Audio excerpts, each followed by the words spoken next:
relação à diferenciação sexual, existem 3 tipos de classificações: o sexo gonádico, sexo fenotípico e sexo genético.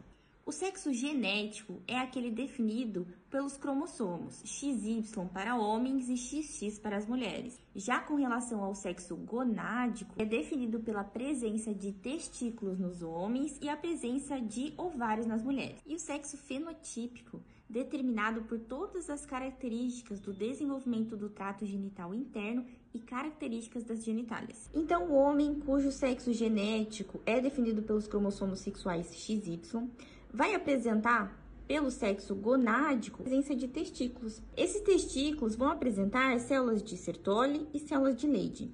As células de Sertoli, entre suas inúmeras funções, nós temos a formação de um hormônio chamado de antimileriano, ou também chamado de RAM. Esse hormônio ele é basicamente produzido por embriões masculinos. E a principal função, então, desse hormônio está atrelada à diferenciação sexual dos embriões, principalmente quando falamos aí da vida pré-natal. E a inibição da formação desses hormônios está atrelada aos ductos de Miller, que nos embriões femininos origina o útero e as tubas uterinas. As células de Sertoli, dentre as inúmeras funções, uma delas é a produção do hormônio antimileriano, que vai levar ao fenótipo masculino, ou seja, definição de características do trato genital interno e das genitálias externas. Em paralelo, nós temos as células de Leydig. Uma das suas funções é a produção da testosterona, um hormônio importante para o homem, certo? E essa testosterona, por consequência, também vai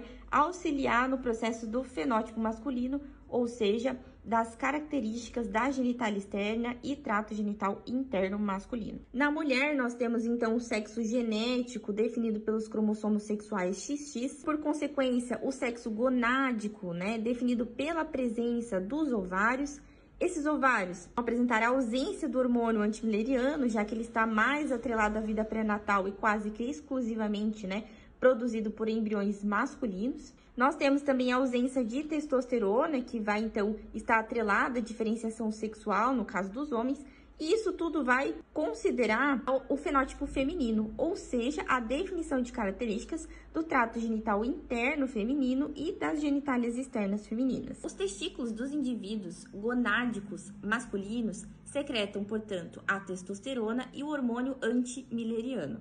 A testosterona estimula o crescimento e desenvolvimento dos ductos de Wolff, que se desenvolvem e formam o trato genital interno masculino. O hormônio antimileriano, por consequência, ele acaba atrofiando os ductos de Miller, que formaria também, por consequência, o trato genital interno feminino. Já os ovários dos indivíduos gonádicos femininos secretam o hormônio estrogênio, mas não secretam nem o hormônio testosterona, nem o hormônio antimileriano. Importante pensar que na ausência da testosterona, os ductos de Wolff, eles não se diferenciam. E na ausência do hormônio antimileriano, os ductos de Miller não são suprimidos e, por consequência, nós temos a formação do trato genital interno feminino.